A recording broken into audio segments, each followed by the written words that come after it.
Now on to our presentation. Joe? Good afternoon, everyone. Thanks for joining us. My name is Joe Reinhardt. I'm the Director of Client Services here at Evergreen. And I'm just going to throw it back to you to talk a little bit about Manufacturing Works and over to my colleagues to talk a little bit about Evergreen. Sounds like a plan. For those of you who don't know who Manufacturing Works is, we are a small nonprofit organization that serves manufacturing firms in the greater Cleveland area. Our mission is to strengthen manufacturing, fueling economic growth. We do that through outreach with individual business owners and leaders to whom we provide responsive services. And then we deliver proactive programs like today's webinar that address manufacturers' needs. We perform these services for manufacturers in the greater Cleveland area, and we do this because manufacturing matters. If you have any questions about us, you can always see our website, www.mfgworkscle.org, or you can reach out to me, Ann Shum. Joe?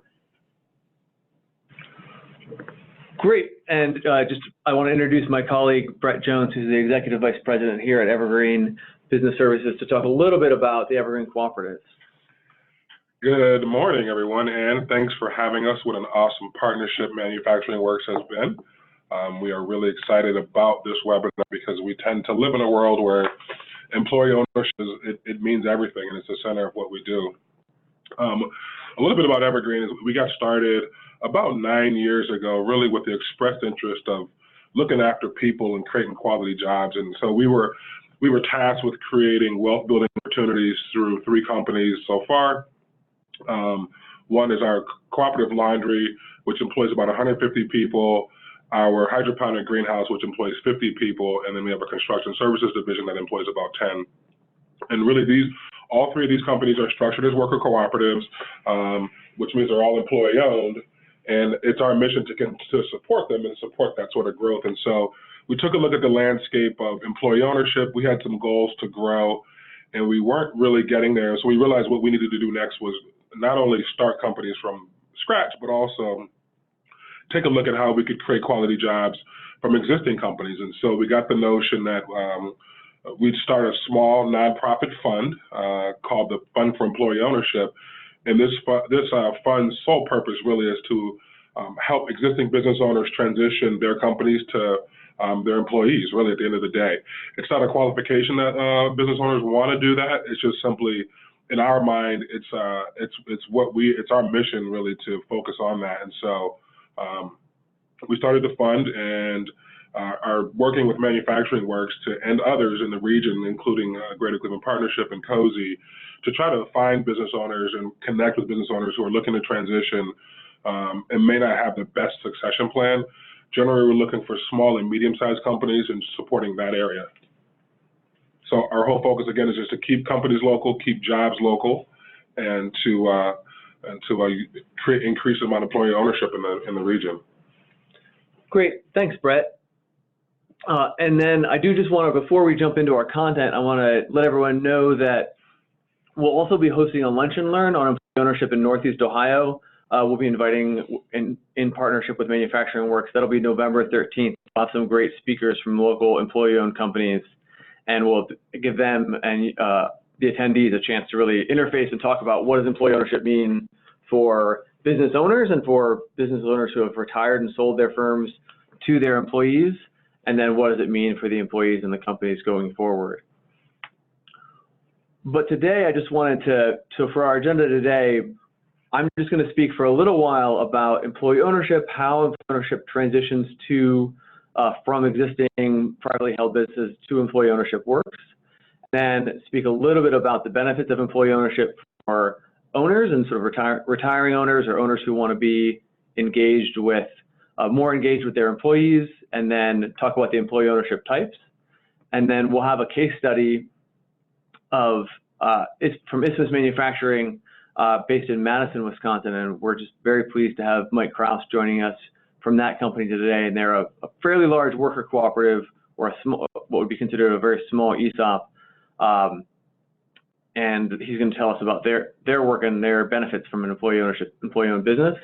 And then Roy Messing from the Ohio Employee Ownership Center is here, and he's one of our region's real experts and connectors in employee ownership. He knows all the things that need to be done to get you to become an employee-owned business, to help an owner successfully transition. And so he'll be talking about what the first steps in becoming employee-owned are. And then just at the end, I'm going to touch on our Evergreens Fund for employee ownership. And once again, please feel free to send us questions in the chat if you have any, and then we may answer some of those throughout the session, or we'll pack as many in at the end as we can. With that being said, I'm going to launch right into just talking a little bit about what employee ownership is. And so we think about an employee-owned companies as any company that has a substantial portion of the company owned by the employees. In the US, there's about 7,000 different companies with either an employee stock ownership plan, which is one form of employee ownership, or a worker cooperative ownership. About 4.4 thousand of those are more than 50% employee owned, and it's brands that you've never heard of, but it's also a ton of brands that you have heard of. If you've ever stopped at a Wawa gas station, had Equal Exchange coffee, drank in a Fat Tire or one of the other New Belgium brewery brews, shopped at a Publix supermarket, or gone to an Eileen Fisher and worn Eileen Fisher clothes, all of those are either entirely employee owned or in the process of becoming employee owned. And what's worth noting is that the vast majority of employee-owned companies in the United States have actually become employee-owned by the owners selling them to their employees and selling them to their employees at a market price. And that includes a lot of firms here locally, including Henny Penny, who's a manufacturing firm based in Eaton, and Bueller's Fresh Foods, who's a chain of grocery stores down in Akron. All told, there's about 10 million employee owners in the United States, and obviously across every industry. I want to dive, and we're going to alternate today between talking about the broad benefits of employee ownership and the broad strategies for transitioning, and then getting into some real sort of weedy details to make sure you've got a better understanding of the actual mechanics. And so we'll be talking about two main employee ownership types, and those are employee stock ownership plans. Employee stock ownership plans are actually a federally regulated retirement plan under ERISA. They were created in the 1970s as a means for employees to really engage more deeply with their business by gaining access to ownership via their retirement plan. The legal structure it ends up being is an ESOP trust. So a trust owns shares in the company on behalf of the employees. The employees don't actually own any shares. The initial financing for these transitions often come via seller and bank debt, and these ESOPs see substantial tax benefits but they also, because they're regulated under ERISA, similar if you've ever seen the regulations for a defined benefit pension plan, they've got substantial setup complexity, substantial maintenance costs, and so because of that, they generally look to be larger firms. Roy will give more detail on this. It's obviously a gradient, but if a company's got 25 to 50 employees or about $1 million, $1.5 million in EBITDA, that's when you start to look at a ESOP. Worker cooperatives, on the other hand, in the United States, tend to be much smaller businesses. We see worker cooperatives in the thousands of employees, and then globally we see them in the tens of thousands of employees. But generally, because of the tax benefits for ESOPs, worker co-op transitions and sales in the United States to their employees happen more when there's 25, 50, a dozen type of employees, sometimes as many as 100. But they're generally going to be on the smaller side. On the positive side, there are substantially less complexities and lower maintenance costs to maintaining a worker cooperative, but there are also lower tax benefits as well. And of the companies we're talking about here, or I've pictured here, Equal Exchange is the worker co-op here. You may have had their coffee. It's a nationally distributed coffee brand, or Alvarado Street Baking is a nationally distributed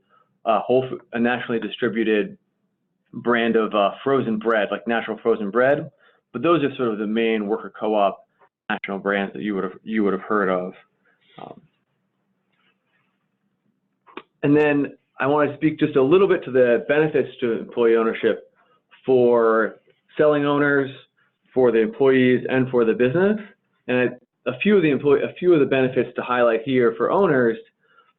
Obviously, no deal is going to happen unless there's a competitive business price, and so that's the first benefit if you have selling your business to an employee-owned firm, is that you do get a competitive price for your business, and it's an equally valuable transaction mechanism versus selling an internal sale to management or an external sale.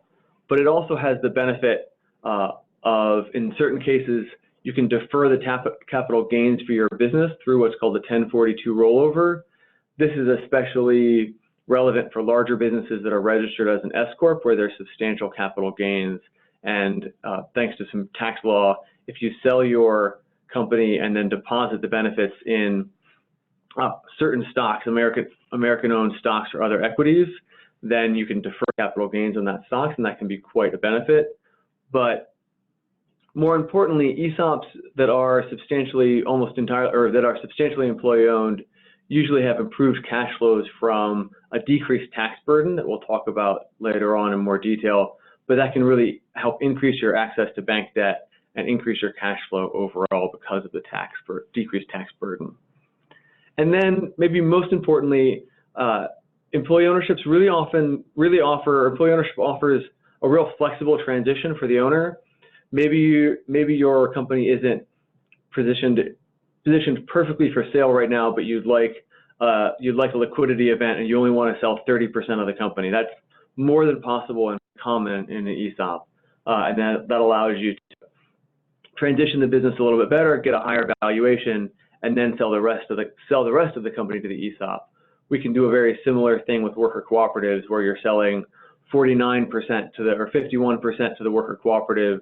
You're retaining some level of governance, and you're also retaining some level of sort of the upside of business's growth.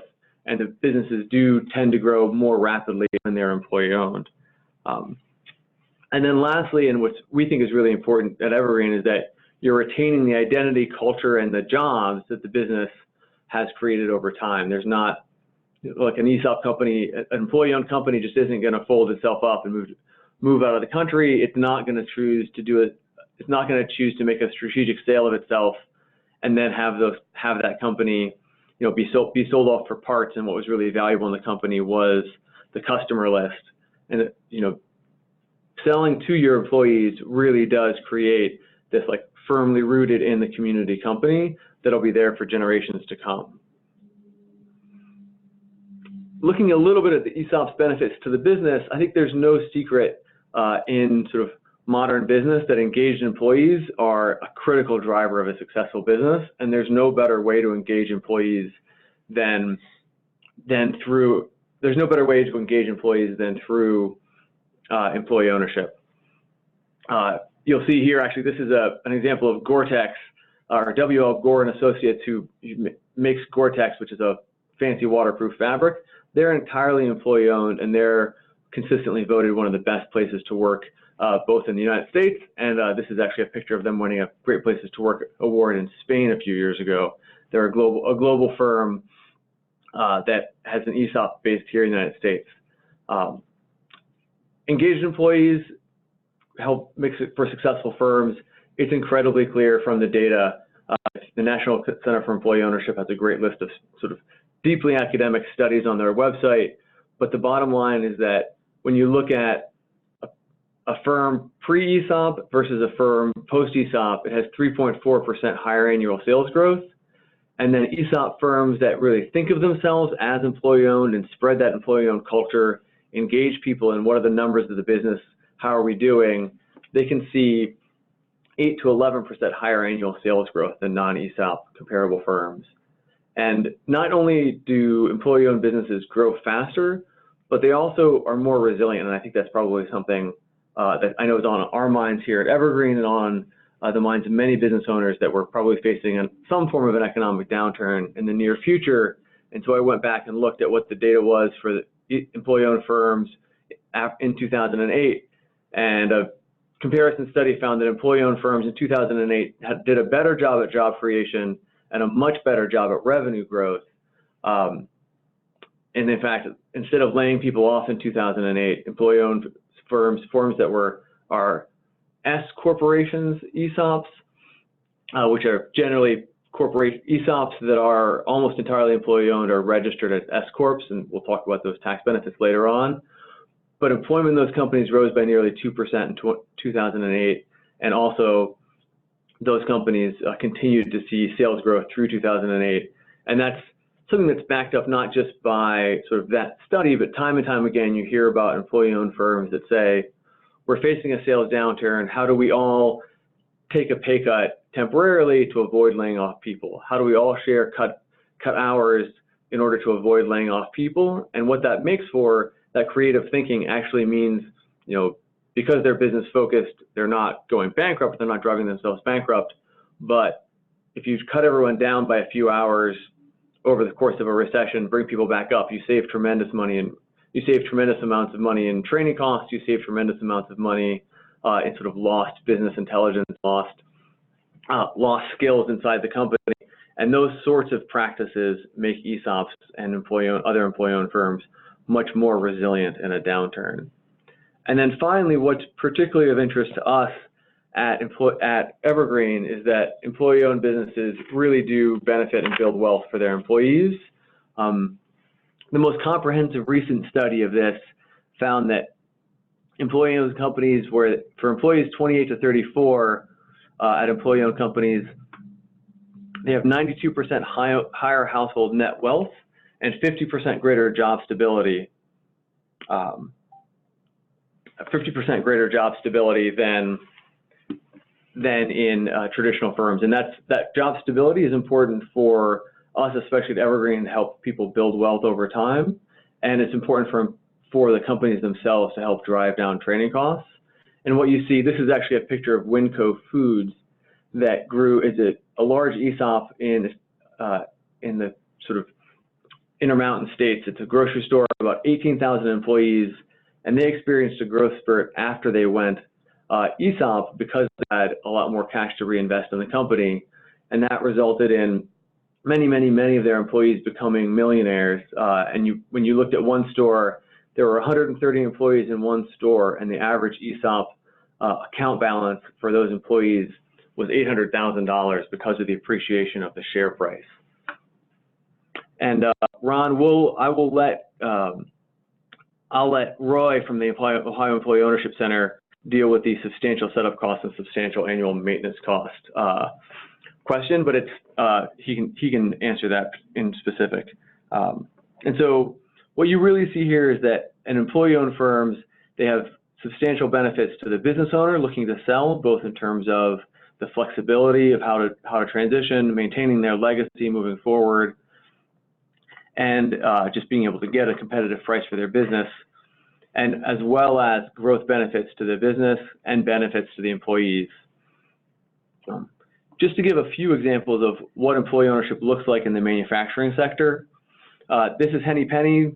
They are based in Eaton, Ohio. If you've ever eaten at a McDonald's, had McDonald's French fries, had Kentucky Fried Chicken, you've had something that's been through a Henny Penny fryer or a held in a Henny oven. They've got about 700 employees globally, and in 2015, they became entirely employee-owned. They were founded in the 1950s, went through a leadership change in the 80s, and those new leaders found they wanted to exit, but also they found that they wanted to really do well by their employees and not see the company taken apart. And so in 2015, they chose to exit to an entirely employee-owned structure. A second example, sort of from the more, very commodity-based manufacturing sector, is Karis Reels. They're based in Vermont. And in 2008, they became entirely employee-owned. They really manufacture some very basic materials. They manufacture reels for wire and rope, a lot of plywood, a lot of cardboard, a lot of very basic manufacturing. And they found that the employee ownership advantage really helps them drive and stay connected as a company, and helps them drive success so that all of their employees are looking at how do they keep the labor costs down, which are so critical. They've got 755 employees total, and they're actually spread out over 10 locations in North America. They've got 2 locations in Canada, 1 in Mexico, as well as they've been acquiring manufacturing facilities in Texas and Virginia because they've been generating so much wealth from their ESOP. And then finally, just one more example, Namaste Solar, founded in 2005, they became a rapidly growing solar installation firm. They do both commercial and residential solar. They're a worker cooperative, and they've got 104 employees currently. So as I said, employee-owned businesses, worker cooperatives are generally the smaller types. They went worker cooperative when they had about 80 employees, and they have been worker cooperative owned since 2011, and it's been very successful for them. And they've actually are interesting in the worker cooperative space because they consistently go out and raise investor capital to help them expand, and then pay that investor capital back while also retaining their employee-owned roots and the employee control of the company. And before we get into our larger case study from Isthmus Engineering, I do just want to delve into some of the more granular details of the worker cooperatives versus the ESOP model.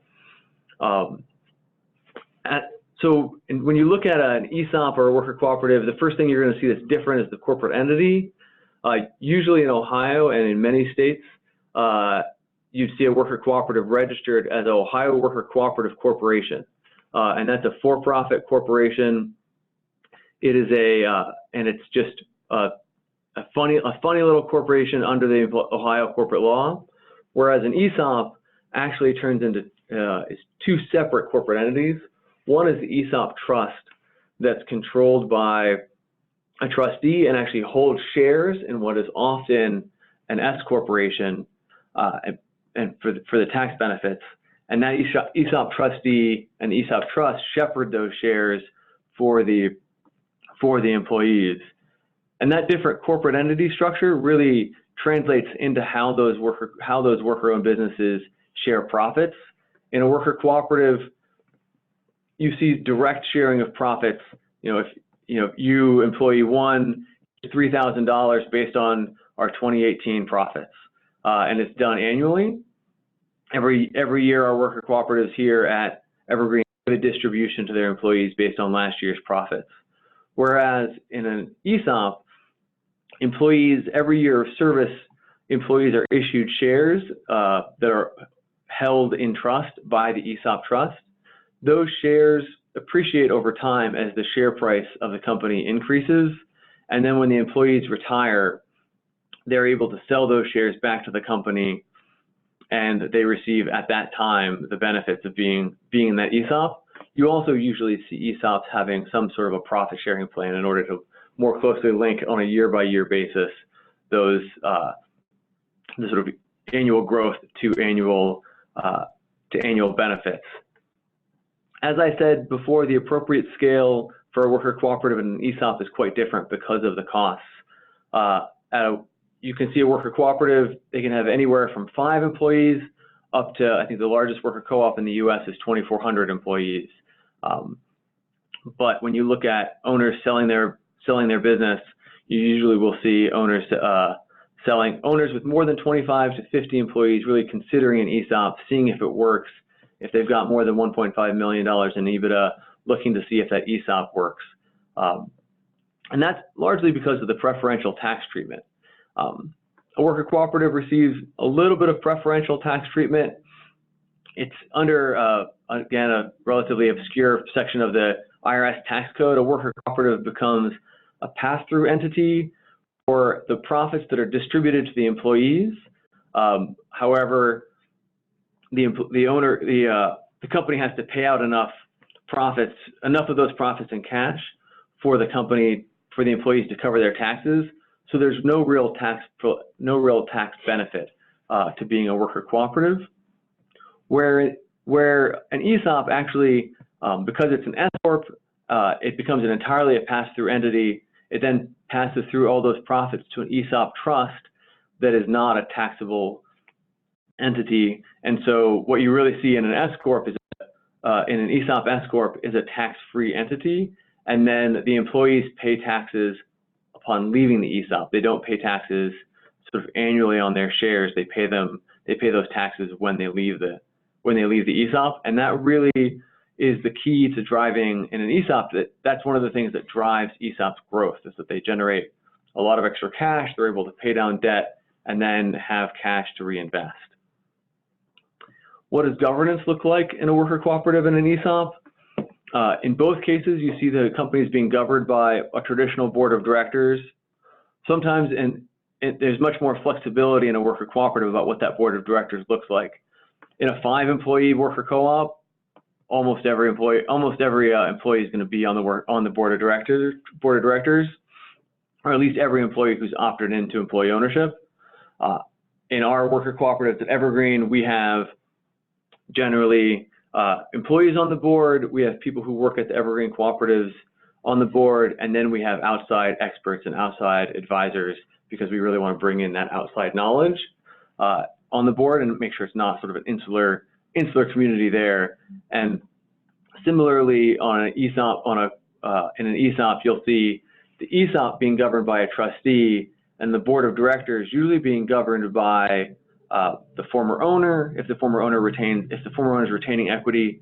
Similarly, actually at a worker cooperative, if the former owner has retained equity in the co-op, they will be also on the board of directors. But then you'll also see external advisors on the board of directors, and then the ESOP itself is you hire an independent trustee to govern that ESOP. The board of directors often reappoints a portion of its seats, and then the ESOP trustee appoints some of the seats. ESOPs can be variously participatory in terms of governance. There's for instance, at Carrier Reels, there's a steering committee that includes people from every location and across both staff and management. There are some directly democratically governed employees, ESOPs. If you ever eat fancy organic nut butters, you've probably come across, once again, Nut Butter, and they actually are governed entirely by their employees. The employees elect a board of directors there. Management in a worker cooperative is almost always participatory. You'll see the numbers for the company shared broadly, and you'll see managers really interested in engaging employees. How do we solve this problem? How do we solve this problem? How do we make things better? How do we drive success? And the key to being a good worker cooperative manager is being able to listen, to decide, and then to communicate those decisions back so that people feel like they've participated in the decision making. And then you see management structures, largely dictated by industry. And Mike, in just a second, will talk about their management structure, which is definitely dictated by their particular industry. In an ESOP, you really see the structure obviously dictated by the industry, but then it can be anything from a traditional management structure where it's very, very top down. There's not a lot of engagement with the employees or engagement with the employees about the numbers and how the business is doing. But then the best benefits of becoming an ESOP, often in the ESOP community, you can either have an ESOP, i.e. you have an ESOP trust, or you are an ESOP. They refer to themselves as you are an ESOP, and in that case, you're really engaging the employees. How do we make this better? Here's the numbers. Let's drive towards successful numbers, and that really yields the best benefits. And then to talk a little bit about sale financing, in a worker cooperative, in almost all cases, you'll need to see the employees provide some of the sale financing. That's not the case, I think, with the Fund for Employee Ownership, and we'll talk a little bit about that later on. And then you'll also see, usually in a worker cooperative, seller financing. You can draw on outside investors, and then obviously some bank debt as well. And then in an ESOP, one of the big benefits of an ESOP is that the employees don't need to provide any equity up front. They almost always involve seller financing. They can involve outside investors again. There's a number of investment banks that can either help find investors, or in fact, there's a couple of investment funds now that actually invest in turning companies into ESOPs because of the benefits that they'll see. And then obviously there's bank debt as well. And I'm just going to pause, just checking the questions here. Ron will let Roy look at that question as well. And with that, I'm actually going to turn it over and introduce Mike Cross. He's a longtime employee at Isthmus Engineering, and he's going to tell us a little bit about their very, very successful worker co-op. Mike, are you able to unmute yourself? I am. Thank you, Joe. And hello, everyone. As Joe mentioned, I work for Isthmus Engineering and Manufacturing. We're located in Madison, Wisconsin. If you give us the next slide, please. We are a worker-owned cooperative who designs and builds custom automated industrial equipment. We'll show you some examples of that, but basically we build machinery that goes into factories. But a little bit more of an introduction on our business to begin with. We were established in 1980 as a partnership.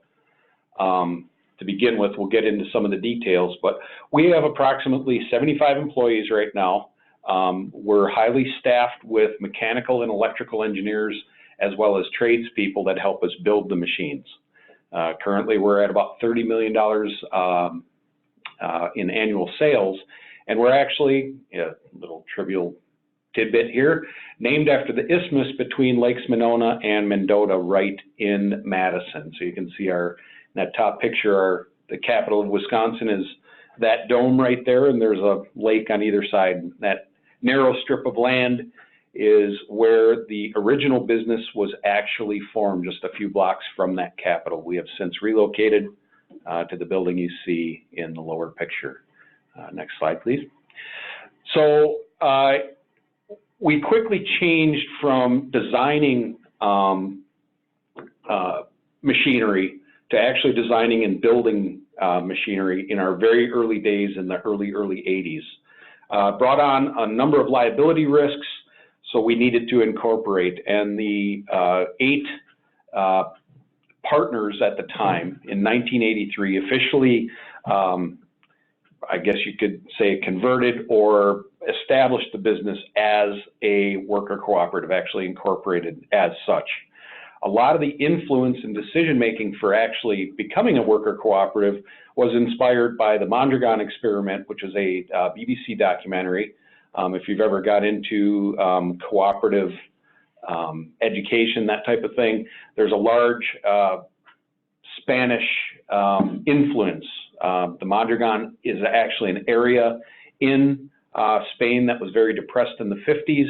And actually at the end of my presentation, I believe there's a link if you want to look into the advent of cooperatives, worker cooperatives in general, in that at the end of the presentation here. But it basically started as an experiment. The people that were here to begin with were very idealistic, and we still consider it an experiment to this day, because as our company evolves, as the business world evolves, as cooperative nature involves, and as what we're finding out these days as our workforce ages, we have different challenges all across the board. So it's not like it was put in place, bang, we nailed it, and we're just making it bigger, better all the time. It's actually evolving as we go. So we refer to it as an experiment. So next slide, please. So what do we do? Again, we design and build machinery that makes stuff. In the industrial area, we serve a lot of different industries. You can see some of these noted on here. Medical, pharmaceutical, some automotive work, a lot of consumer products. On the next slide, you'll see some of the technologies that we actually use. We do a lot with robotics, a lot of assembly type machinery, material handling, a lot of the things you see in the commercials on TV, where we are helping augment manual labor in the industrial arena. So next slide, please. So we are very much a project-based company. So a company comes to us with a something that they want to screw together, parts that need to be put together into an assembly, a product that needs to be processed. They come to us with a blank piece of paper, and we institute that in the form of a project. We have a scheduling committee that decides who works on a given project, and then when we assemble a team from within the company that usually is cross-discipline. There'll be engineering people, trades type people, and they are vested with the responsibility to make that project happen. And that project can take anywhere from 6 months to a year to complete. We obviously use a lot of our experience in building machines. We leverage a lot of the experience that people that have worked here have to get these projects done, but it's still up to that team on that project to get it done. So next slide. So just to give you an example, we actually built a machine that, believe it or not, builds mousetraps. This machine can crank out a mousetrap every 2 seconds because let's face it, there's a lot of mice in the world that need to be dealt with. Next example. So this is a machine that's for basically the same company. This one is actually handling and pouching pest control products. And there's a number of, again, you can see the technologies that are listed that we actually use to design and build that system. And moving on to the next one. This is a machine that makes baby pacifiers. Again, this one is spitting out 2 pacifiers per second. All the different colors of the rainbow, we have to sort them for color, make sure we don't make any pacifiers that clash, because we know how style conscious little kids are, and all of the other issues that go into actually assembling pacifiers like this. The next example is engine block processing. In this particular case, this is more heavy industrial. You see a robot there that's actually handling the parts, tending a machine that's handling very heavy engine blocks that can't be lifted by people. And that was part of the justification for building this machine, was a safety and ergonomic issue, as well as environmental, because the machine you see in the picture here is brand new. When it gets used, it's not quite that clean. So next example. This is another automotive type machine, another heavy industrial type machine. Next example. We get into medical devices as well. What you see here is actually a device that's used in catheter surgery. You wouldn't necessarily see it in the operating room, but any physician that's actually performing the operation would know what this cartridge is. We work for the #1 manufacturer of those particular devices. The next example. Here we got into some solar work. This was actually for a relatively progressive type solar collector. But again, this machine is processing and building parts for, at this point, the solar industry. So next example. So again, just to recap those examples, you see we kind of get here, there, and everywhere else. But the big takeaway from that is that we're working with project teams. But let's talk about the cooperative structure. Again, as I mentioned earlier, we are based on the Mondragon model that was originally derived in Spain. Right now, we have members of the cooperative as well as regular employees. I call them regular employees because when you start at ISMIS, you basically work here for 2 years, a minimum of 2 years, where you can apply for membership. If you do become a member of the cooperative, you sit on the board of directors, and this kind of alludes to what Joe was speaking of before. We actually elect at this point to have all of our members of the cooperative, again, about 50% of the 75, 80 people that work here, as being on the board of directors. So we consider ourselves a direct democracy. Everyone that is a member of the cooperative has a vote in what's going on. And we're very, very participatory. We do have an executive committee, which is our 4 officers, and they make administrative decisions, but not the decisions on those individual projects that you were seeing. Again, the project teams are autonomous, and they answer to the board of directors as to the success or failure of their given project. So on the next slide, we have a very flat management structure. We only have 2 managers in the entire place, and we really only use the term manager loosely.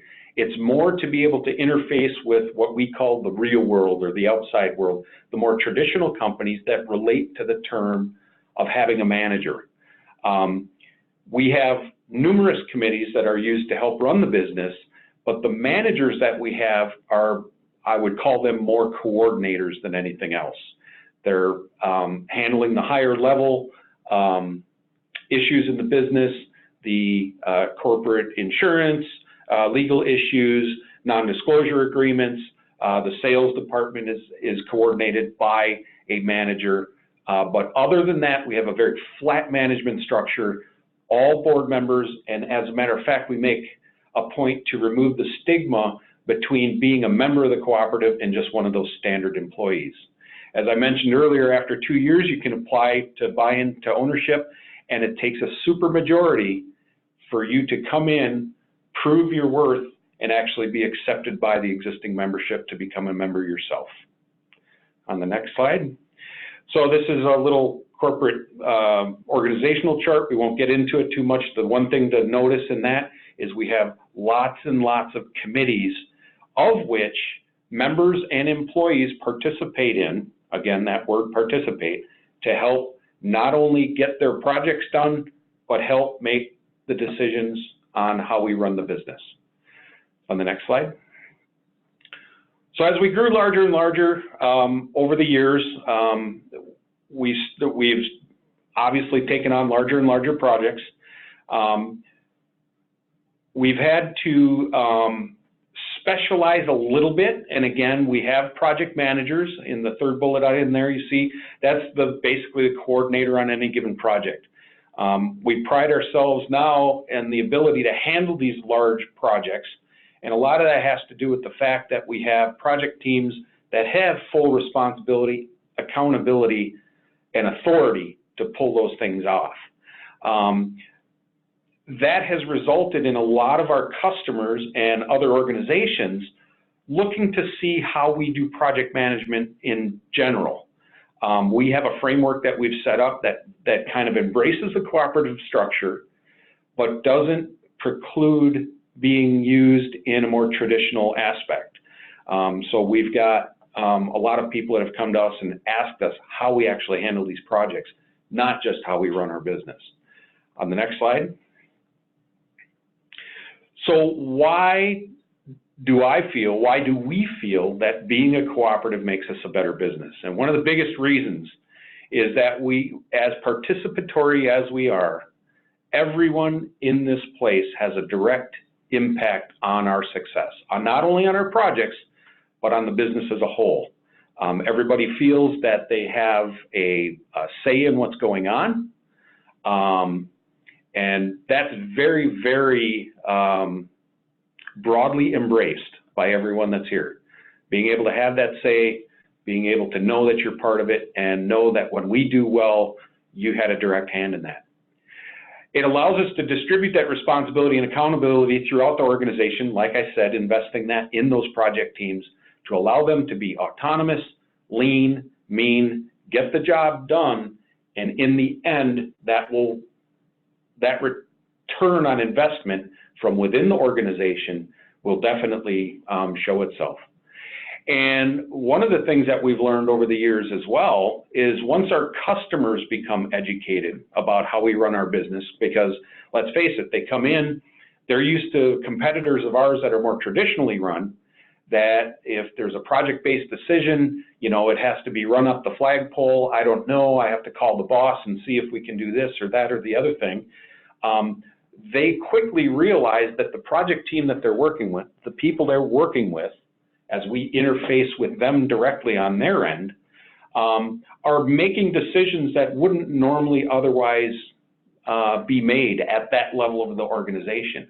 Once they see that, they ask to be educated. They say, well, how does this place run? What's it all about? What's happening? And what they find out is they learn externally, this fully vested employee at ISMIS, that everyone that's going to be working on their project, as well as anyone supporting those project teams to getting things done, they're very, very impressed by that. So it's kind of a feedback loop as far as the participation, being fully vested, and then having your customers be able to realize that. As a result, a lot of the customers that we have and the customers that we continue to cultivate, when they learn this, they come back time and time again, not just because we're good at what we do, but because they know that how we do it is not only in our best interest, but theirs as well when we interface for those particular projects. So that also works very, very well. So at this point, I'll open it up to questions. It looks like there was one chat, but we do have a website. I invite you to come in and check that out. It'll show you some videos, some more examples of the real life stuff we do as far as building machines.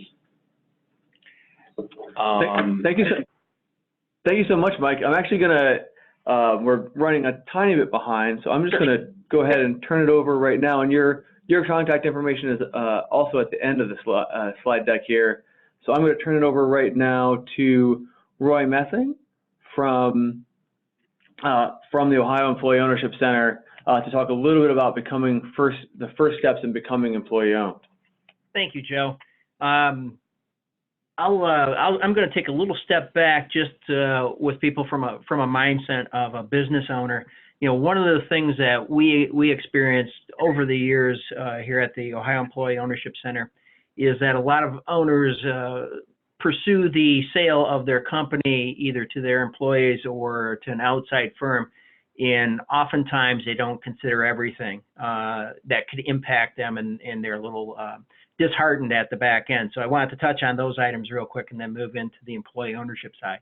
But really the situation that we think needs to happen here is that the selling owner needs to determine their personal situation and really think of what is the right time frame for them from a retirement standpoint. Is it 1 year? Is it 5 years? And really settle on what they're comfortable with, because that amount of time may impact their ultimate decision. And what do they want to do after they leave the business? Especially, you know, like to use the example where if it's the husband who's been working for how many years, retires and goes home, and then the wife wants, even though it may be marital bliss for a few months, the wife's looking for the husband to go and find something to keep himself busy. So you need to think about what you want to do after the business is sold. And what sort of financial position do they need to be in to support that?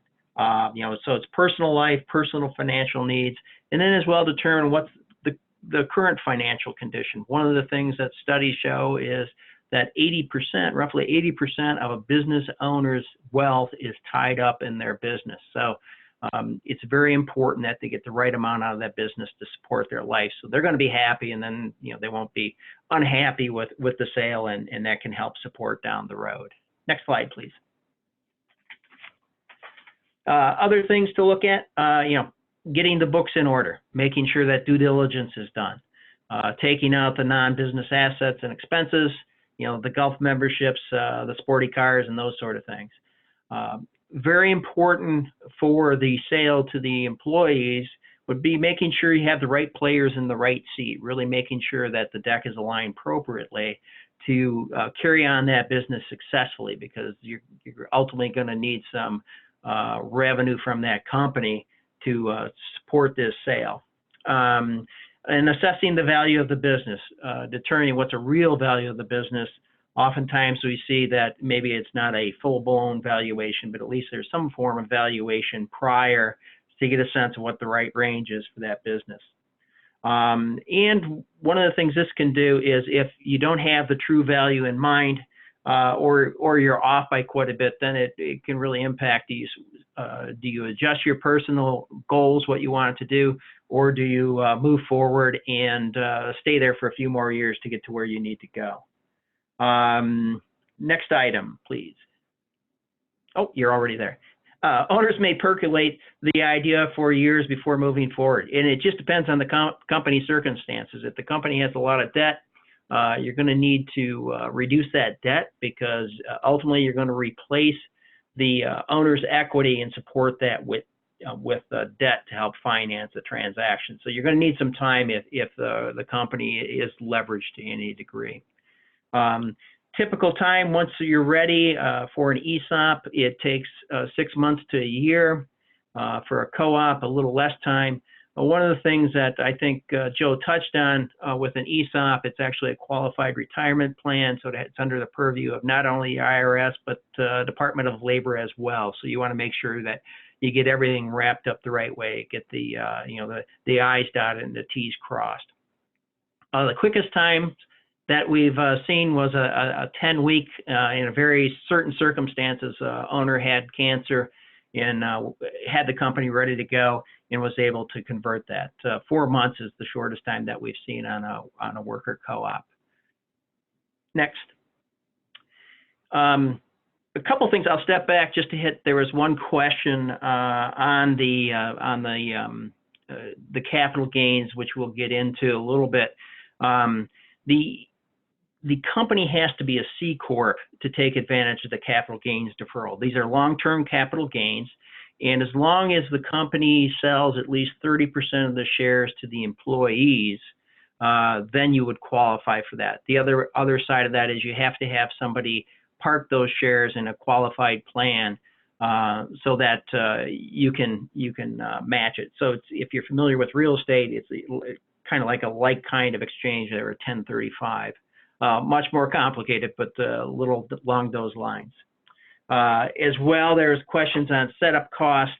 In regards to an ESOP, those can really range depending on the complexity.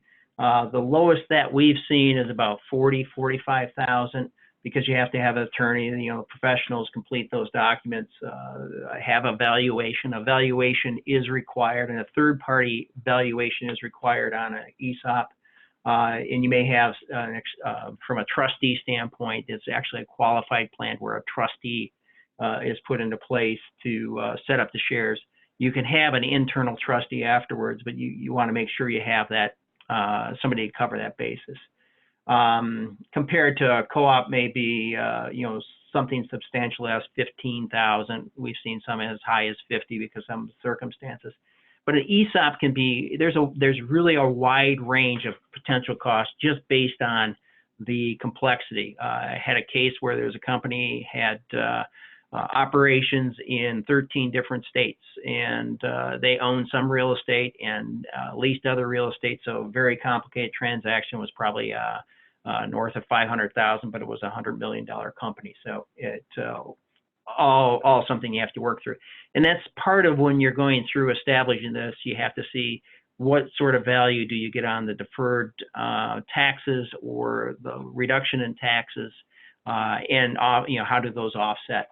Ongoing, how do those offset your cost? On an ongoing basis, probably the lowest that we've seen is about $12,000, $13,000, depending on, again, all the bells and whistles that you want. If you want to have an outside trustee, you may be looking at $45,000 to $50,000.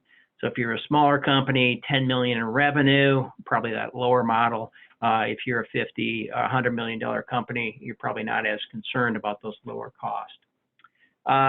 One thing we do like to highlight here, though, is if you're going to sell externally, you're probably looking at either an investment bank or brokers, and you're talking a lot of those costs plus a 5 to 10% fee. So kind of back on track here, when you're actually setting it up, you need to educate the sellers, key employees about the ESOP.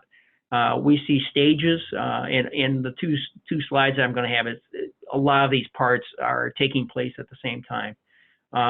But there are fiduciary responsibilities in an ESOP, and you want to make sure, because the Department of Labor is coming in, these parties can be facing lawsuits on them personally. So you really need to make sure that you're not overstepping the bounds. You're keeping the plan in mind. Again, talking about that ballpark estimate up front. If you don't have the value you think you need, you can adjust the time frame or adjust your expectations. Typically, we see a buyout committee, anywhere from 3 to 5 key employees to help kind of work this through, conduct that preliminary feasibility. As I mentioned earlier, the debt that you're going to undertake, you look at what sort of cost can the company bear out? Can you justify the tax savings? And are there other particulars about your workforce that you need to work through to make sure that they're all not going to retire at one time, which can cause you some repurchase obligation. Ultimately, in an ESOP, the employees get the shares; they earn those shares over time, and then when they retire and leave, that's when they get their payment. Typically, it's spread over 1 to 5 years, depending on particulars of the plan that they have. But as well, the company's under the obligation to buy those shares back. So it's important that you really have a lot of planning. If there's one thing an ESOP does, it really helps focus on the planning side. You get to the point of doing the ESOP, you're going to educate the employees so they understand. Prepare the business plan for operations. So it's probably developing beyond what you have. How do you adjust your operations to be most effective? There's actually a plan document that needs to be developed and approved. They vary depending on the circumstances of the company, circumstances of the owner, what they're looking to do, and circumstances of the individuals. So that is a document that needs to be, once it's developed and put into place, needs to be followed. It can be amended, but needs to be followed, so you're staying in the right side of the ledger with the Department of Labor. Once you get to the point where you're going to go forward, actually there's a trustee, and I mentioned that it established the trust, when by way of the trustee actually orders that final business valuation, because it has to be a fair market value by a third party. One of the things that happened early on in the ESOP world was the selling owners were getting folks in place that they want to set the price without having a really outside realistic third-party valuation. So that's going to be what's going to drive that ultimate price. Then you negotiate the agreement between the trustee and the seller. You arrange the financing. As Joe said, certainly bank debt, depending on the size and scope. There can be mezzanine funds out there. There's something called community development financial institutions that can loan money. And as well, the Evergreen Fund will be playing in this realm as well. Then you close the deal and monitor. Big thing too is to really educate the employees, provide a lot of training. A lot of the studies out there show that there's the improvement in performance comes with education and training, so the people understand how they're handling their business is really going to help dictate improvement in the company operations, financial improvement in the company, and ultimately they'll get paid back by way of profit sharing that Joe mentioned, or in their ESOP by their shares. Next slide. A lot of the same things that you're going to do with a worker co-op buyout. You educate both the seller and the key employees. And I should mention there's a lot of professionals out there. Joe said, I know it all. Well, I'd like to say I know a lot, but I know the people that you need to talk to make this happen. Get that ballpark valuation put in place. You don't have to have the same standard of evaluation for a co-op as you do an ESOP, but we want to at least have a third party look at it at some level to justify that. Again, work on the preliminary feasibility study, identify the potential employee owners. You can have all the employees or you can have some of the employees. Oftentimes, as was mentioned earlier, the employees here actually put money in, they buy in their membership share. They can do that either via cash or they can do it through loans. Each business is a little different on how they do that. So you need to adequately educate them because they're actually going to be reaching in their pocket at some point in time. Prepare that business plan, negotiate the deal, develop and approve the co-op documents, complete the financing, and again, deal and monitor and provide that ongoing education. The more you educate people, train them, the better they'll perform, the better the company will perform. Oftentimes we see in the worker co-op world, because of the size and scale, a little smaller, the seller finances more of that debt. So you want to make sure you've got a good company moving forward. And Roy, I know we're just right at the end of our time. Thanks everyone so much for your participation today. And if you asked a question in the chat, we will follow up with you over email. I want to take 30 seconds to talk about the Fund for Employee Ownership and then give you all everyone's contact information. As my colleague Brett said, the Fund for Employee Ownership is actually a nonprofit investment fund started by the Evergreen Cooperative Corporation, and we aim to make the transition to either an ESOP or a worker-owned cooperative an easier process for the selling owner and for the employees. We do that by offering sort of below market rate capital to the employee, to the business, and then additionally, we like to think of our process as an acquire, convert, support process. So we acquire the business directly from the owner. It'll look much more like our transactions look much more like a traditional business sale. So it sort of simplifies that process of setting up a worker cooperative or an ESOP. And then we actually convert the business to employee ownership over time. The legal transaction takes place relatively quickly, and then the conversion of employee ownership governance and employee ownership participatory management takes place on a little bit more of an extended timeline, and so that really saves the complexity, saves the business owner from complexity, and transfers that complexity onto us.